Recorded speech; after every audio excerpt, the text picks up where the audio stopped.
9:30 de la mañana, seguimos en este primer programa de la 4ª temporada de Tripulantes de la Mañana. ¿Podés creer? ¿Podés creer? 4 temporadas ya. creer. Que coraje. Nosotros coraje. Cuando firmamos el primer contrato no nos teníamos ni una pizca de 4 temporadas. Y acá estamos. Fueron 6 meses con opción de repesca, por la duda.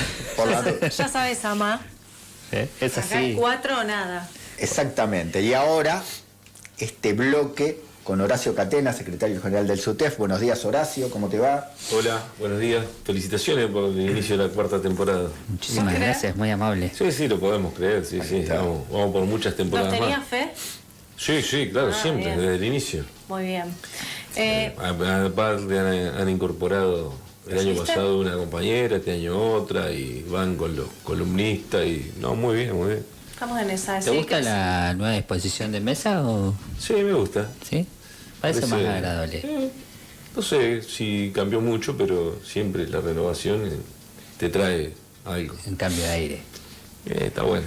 Mira, y hablando de cambios, ¿no? Hoy pensaba, bueno, va a venir Horacio al piso y me apareció una frase con la que, para mí, fue una de tus frases con las que arrancaste este 2026 en distintos espacios donde ya hemos tenido la posibilidad de encontrarnos. Estoy hablando de congresos para la docencia, ¿sí? Nuestro sector que viene con mucha actividad desde el verano.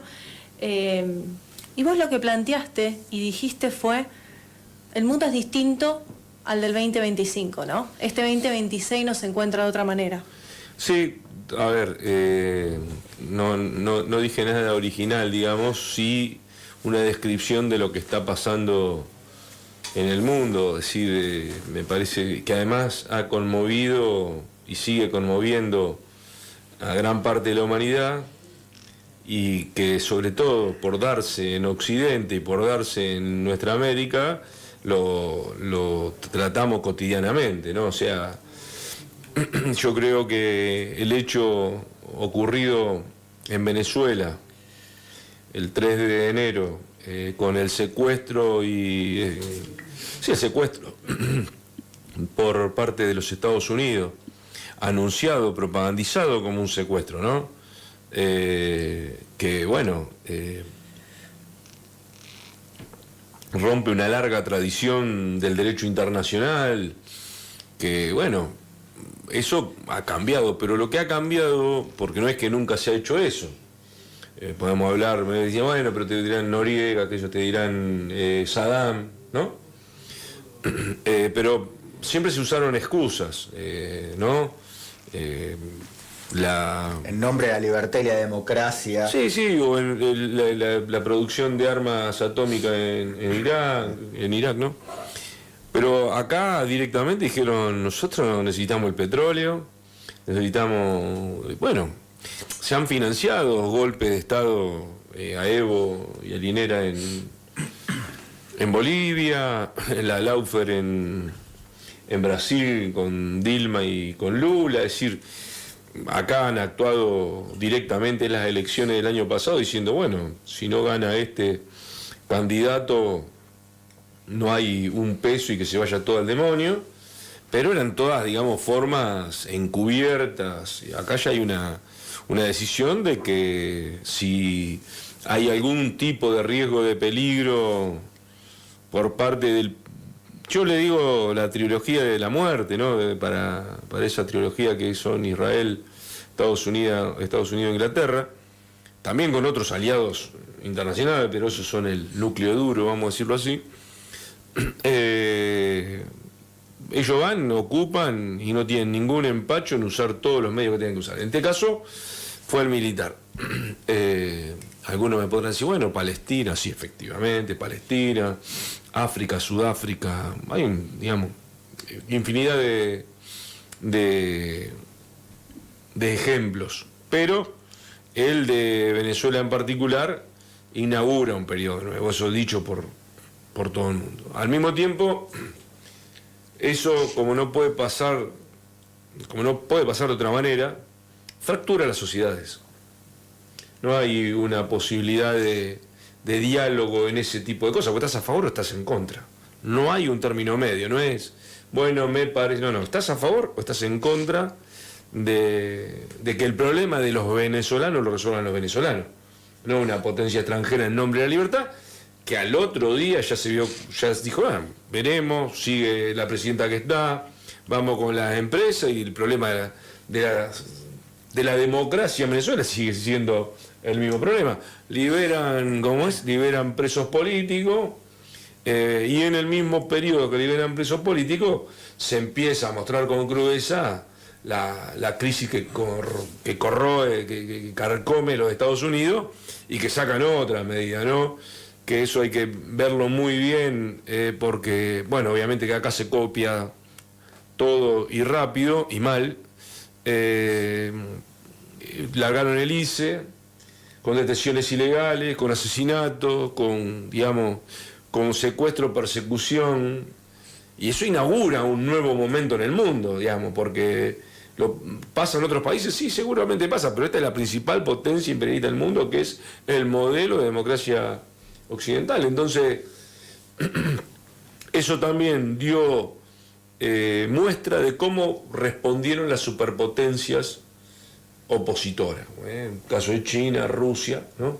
Todos o muchos esperaban otro tipo de respuesta, una respuesta más belicista, más de confrontación militar, y, digamos, los chinos dieron muestra de una sabiduría y de manejo de los tiempos, lo castigaron por el lado de lo económico, por el lado de lo que más le duele a los Estados Unidos, los rusos de la misma manera, y ahora hay toda una negociación abierta de los Estados Unidos con India, que hay que seguirla, que no es nueva, la presentaron como un golpe a los BRICS, esa negociación existió siempre, no es nueva la relación de la India con Inglaterra, no hace falta ser no hace falta ser muy erudito para ese tipo de cosas, pero que sea, digamos, las tensiones. Mientras tanto, el mundo va en marcha a la guerra, ¿no? A mayores desigualdades, a la concentración de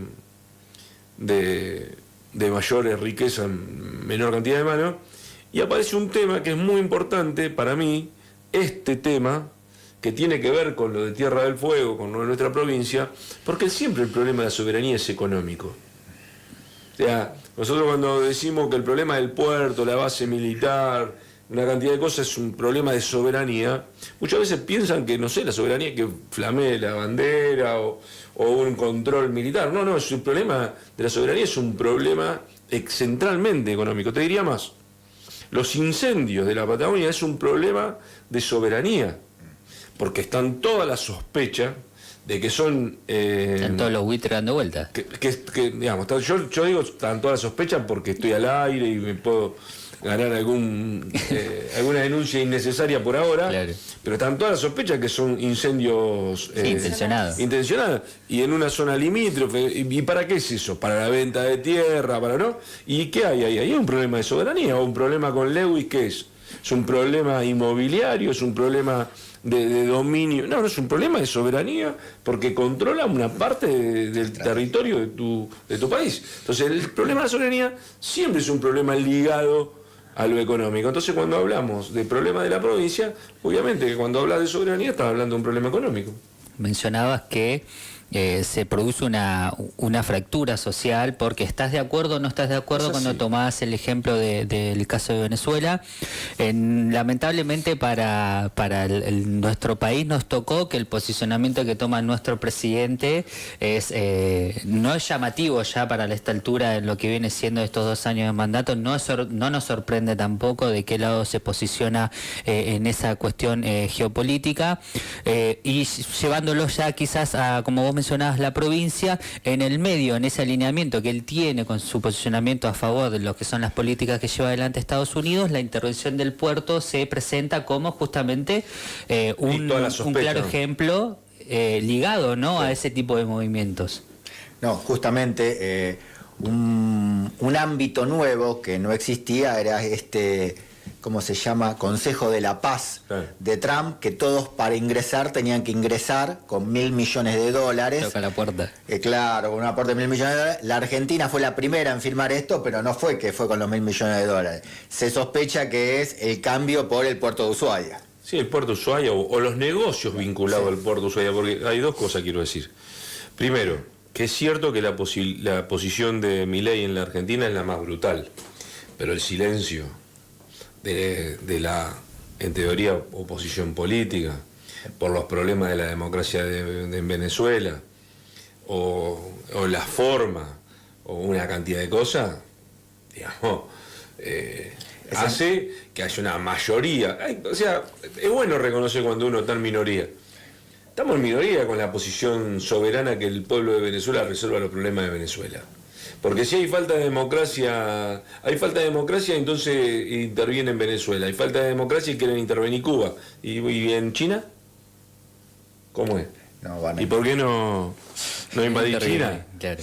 Digo, para decir, ¿no? O Rusia. Ah, no, pará. O tenés... Porque si no, ¿viste? ¿Cómo es? O tenés Arabia Saudita, Claro. que no votaron nunca en la vida la gente esa, sin embargo es un aliado estratégico de Estados Unidos.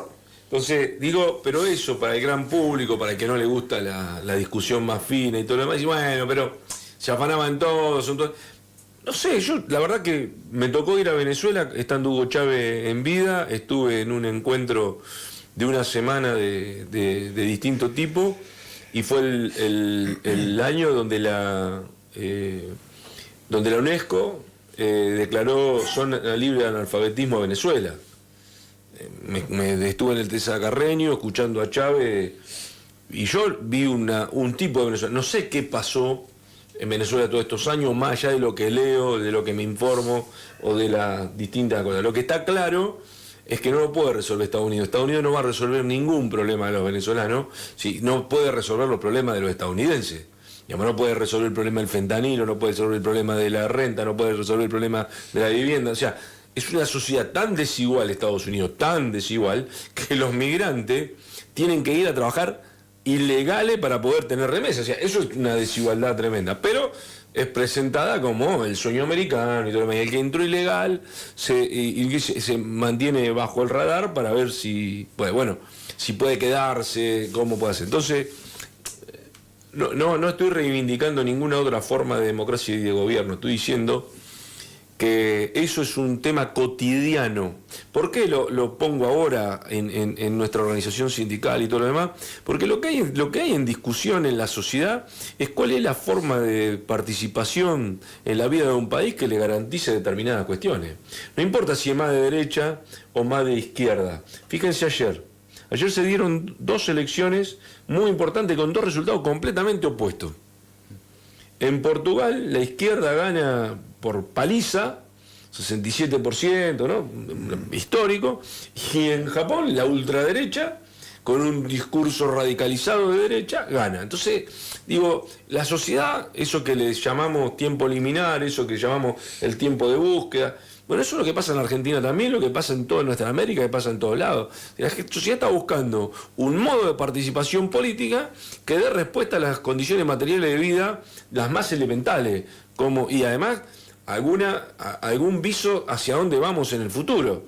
O sea, a ver, che, pero ¿qué va a ser de mi vida, de mis hijos, de mis nietos? ¿Cuál es la sociedad? ¿Cómo nos vamos a organizar, hermano?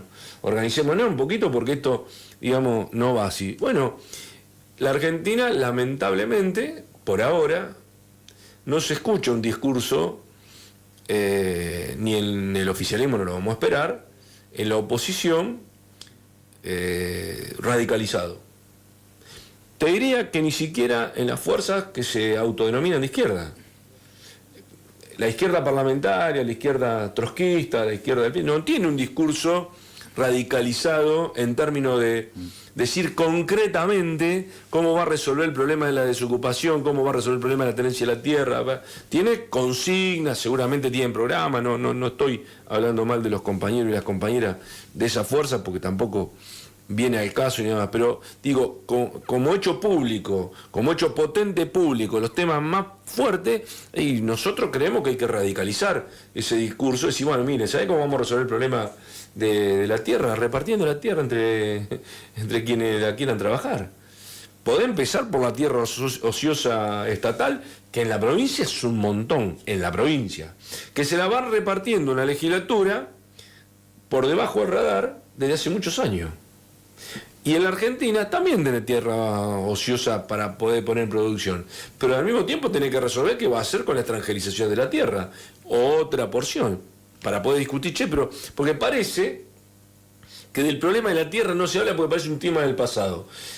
Estuve leyendo primero y después lo busqué el reportaje que le hace Correa a Petro, donde Petro plantea que el problema central de Colombia, del atraso político y social de Colombia, son las relaciones casi feudales de la oligarquía terrateniente, porque el capitalismo se desarrolló, dice, muy lánguidamente, muy menesterosamente, muy chico, muy débil. Digo, el problema de la tierra, con la sojización, en toda nuestra América, es un problema central a resolver. Eso tenés que decir cómo lo vas a resolver. El problema de la producción, el problema del mercado, el problema de la educación. Vos tenés que decir cómo vas a resolver. Bueno, eso es lo que está en discusión. Para mí, detrás de todo lo que pasa en el mundo. Y nosotros en la Argentina estamos lo mismo. O sea, primero dijiste que tenía que controlar la inflación. Vino un plan económico que dice que controla la inflación, que ahora sabemos públicamente. Nosotros venimos firmando con la mesa sindical que era mentira cómo se mide la inflación. Ahora el gobierno dice, es mentira cómo se está midiendo la inflación, pero no la vamos a cambiar. ¿Y cuál es el elemento por qué no la va a cambiar? Por el acuerdo con el Fondo Monetario Internacional. Por lo mismo que se criticaba el INDEC de Moreno. Porque de acuerdo a esas variaciones son las metas que vos cumplís o no cumplís con el fondo, etcétera, etcétera. Digo, para poder llevarlo a tierra. Ahí por eso renunció el que era el responsable de INDEC, que era Marcos Lavagna. Claro. El mismo Marcos Lavagna que estuvo en el gobierno de Massa, en el último gobierno, no fue otro Lavagna, no fue otro Lavagna, pero él se había comprometido a tener un nuevo índice de inflación. Ya lo tenían todo preparado, pero el gobierno, como dice Horacio, dijo no lo vamos a utilizar hasta que la inflación sea cero. Este que estamos utilizando es mentira, pero bueno, vamos con esta mentira, seguimos con esta mentira.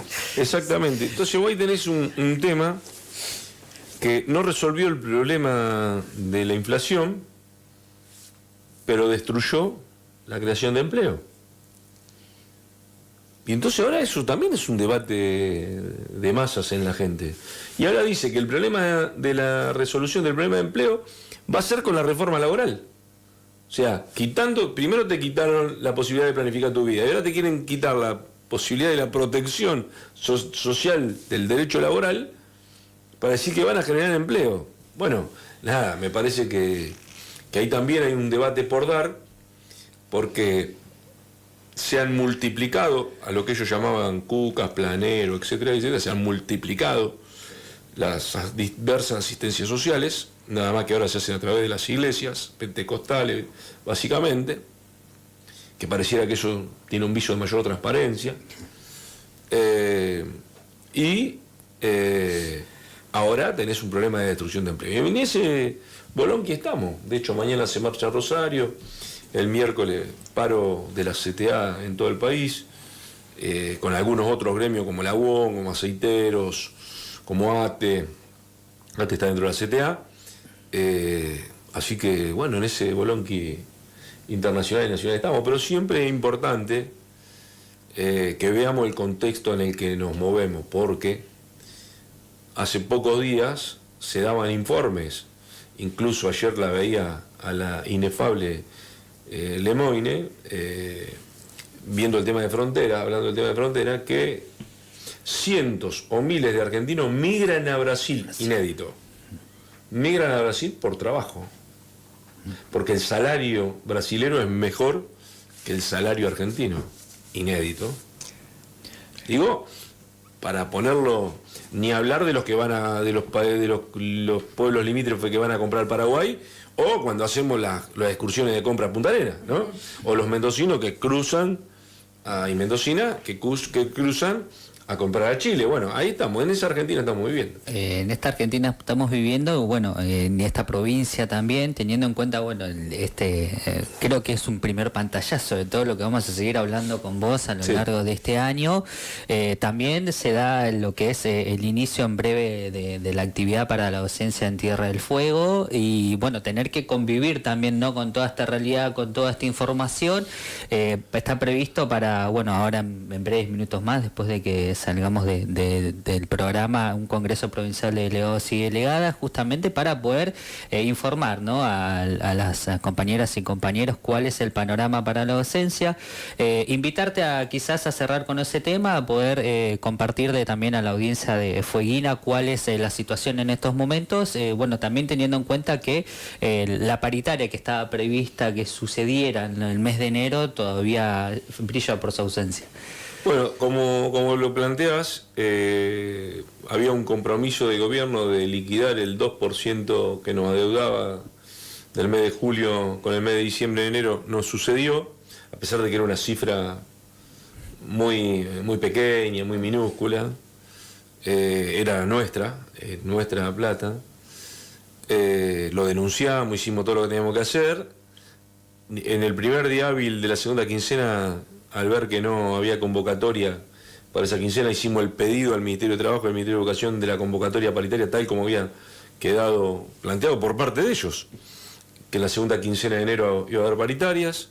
Eso, estamos a 9 de febrero, no sucedió.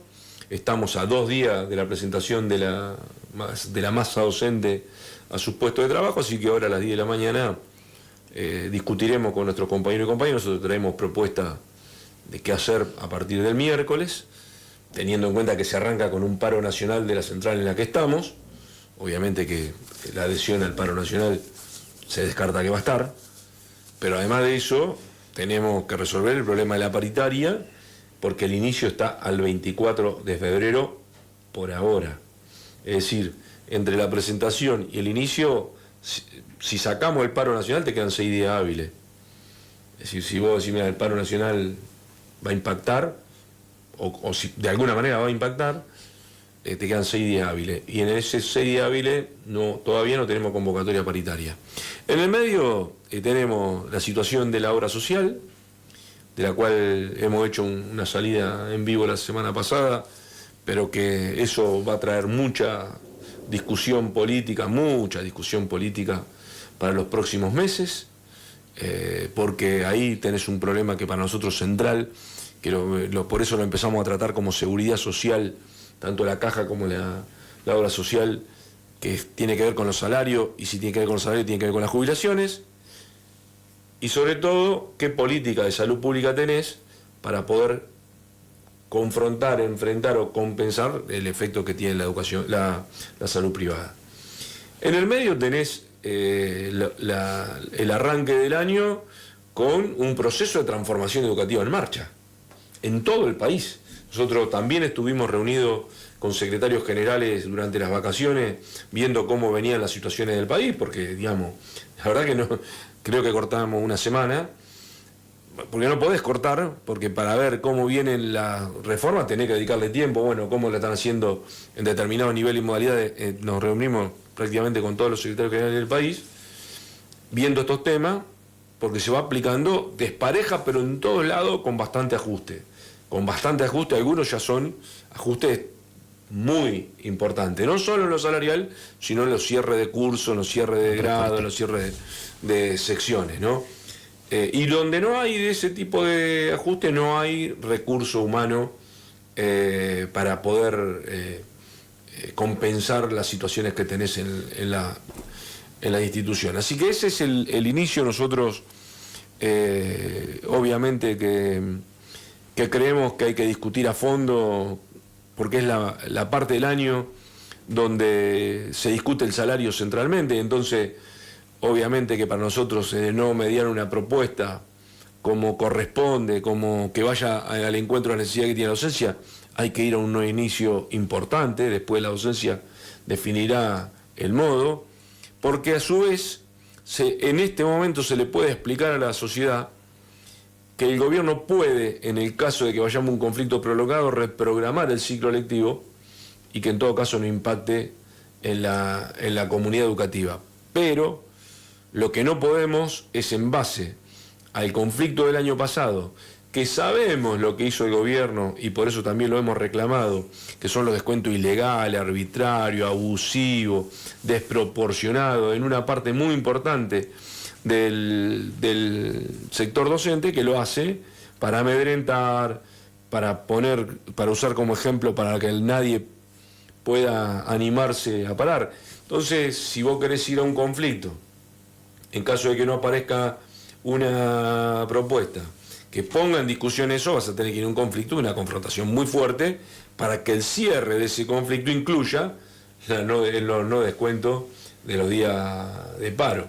Si bien estamos exigiendo y pidiendo la devolución de los descontados, porque en la mayoría de los casos son arbitrarios y no Incluso obedecen a días que no hubo paro, también eso te plantea para adelante una estrategia de decir, che, bueno, mira, si vamos a un conflicto, no solo es la recomposición de salarios, sino los no descuentos ni de un solo día. Entonces eso es lo que vamos a discutir hoy, eso es lo que vamos a estar discutiendo con nuestras compañeras y compañeros, y bueno, y estamos esperando a la convocatoria. Muy bien, Horacio Catena, gracias por estar nuevamente acá en Tripulantes de la Mañana, bienvenido a este 2026, gran pantallazo, ¿no? Para ir poniéndonos un poco en sintonía de lo que se viene. Sí, muchas gracias a ustedes, esperemos que tengamos un año en el que podamos debatir ideas, construir futuro y decir que hemos estado donde teníamos que estar cuando fue la solidaridad y como es la solidaridad con los trabajadores del puerto. Independientemente de todo lo que esté detrás, el puerto es el corazón de la provincia, es el corazón de Latinoamérica, es geopolíticamente importante y no es lo mismo si lo dirige la provincia que si lo dirige este Estado Nacional, y sobre todo si hay 160, 170 familias de nuestra ciudad, de nuestra provincia, que de un día para el otro le dicen, bueno, te quedas afuera, con una composición social de muchos de ellos que lo conocemos muchos años del puerto, que le están quitando la posibilidad de jubilarse incluso. Sí, creo que la docencia estuvo donde tenía que estar, solidario con los trabajadores y trabajadoras, porque, como lo hemos dicho públicamente, todo lo que se tenga que investigar, que se investigue. Nosotros, solidario con los trabajadores y defensa de la soberanía. Todo lo demás es función de la dirigencia política y de la dirigencia sindical del puerto, todo lo que se tenga que hacer, ¿no? Pero la solidaridad ni se canjea, ni se mendiga y tampoco se retasea. Siempre hay que ser solidario con los que más sufren o con los que la están pasando mal en un momento tan delicado como el que estamos viviendo. Muy bien, le recordamos a la audiencia que puede volver a escuchar el programa, se va a retransmitir por este mismo dial, 91.5 en Ushuaia, 92.7 a partir de las 18 horas, vuelve a sonar Tripulantes de la Mañana, y si no lo encuentran por FM Nuestras Voces en YouTube. Ahora sí, vamos camino al último bloque de este primer programa 2026 a escuchar un poco de música.